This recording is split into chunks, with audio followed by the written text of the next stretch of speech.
I'm Eric Viam, Chair of the SLO Climate Coalition Task Force. My name is Justin Bradshaw. I'm the Outreach Coordinator with the SLO Climate Coalition. Barry Rands. I'm a member of the SLO Climate Coalition. I'm a task force member, EV specialist, and electric vehicle owner. So National Drive Electric Week is a fantastic way for cities all around the country and in Canada to get people into an electric car, to answer questions and dispel myths about electric cars, because there's quite a few of those. We've had 3 events here in San Luis Obispo. We had a more educational event on Wednesday. We had a farmers market display on Thursday, and then today we're giving people a chance to actually ride and drive in an electric vehicle. I was never a car guy until I got an electric car. Now I can't wait to bring my friends out for a drive and see their faces when I mash that pedal and have them shoot back in their seat and say, wow, because man, is it fun.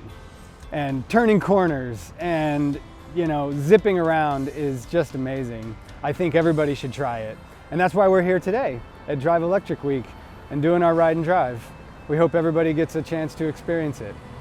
Common misconceptions about driving an electric vehicle. Well, there's basically 3.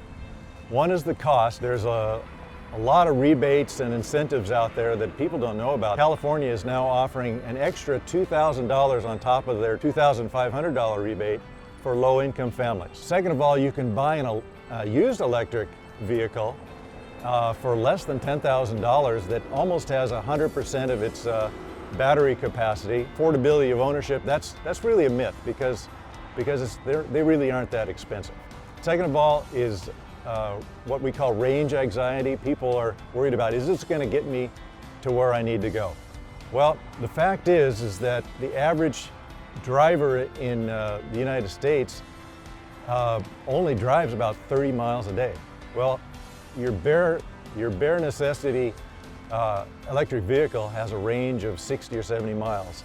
And then the last thing is people are worried about, well, where do I charge it?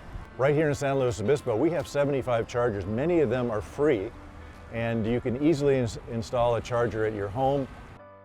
Climate change is the greatest threat faced by our generation due to increasing carbon emissions from the burning of fossil fuels. And our mission is to stop the burning of fossil fuels and to help SLO and the region become carbon-free. The top reason for driving an electric car for me is not emitting carbon into the atmosphere. So our goal is to decarbonize San Luis Obispo. We want to make the entire city carbon-free. So to do that, we have to first get rid of our transportation carbon emissions. And that's 50% of all the carbon emissions in the whole county. So we want to make all of our vehicles electric. And the only way to do that is to start with passenger cars, because that's what's available now. But eventually we'll have buses and vans and trucks will all be electric, and we will all be breathing much cleaner air. At this moment, there's a convergence of market disrupting technologies, including solar, battery storage, electric vehicles, and autonomous vehicles, that over this next 10 years is transforming energy and transportation forever. The next step beyond that is to make our grid 100% renewable, which Jerry Brown has signed a proclamation that will get us there by 2045.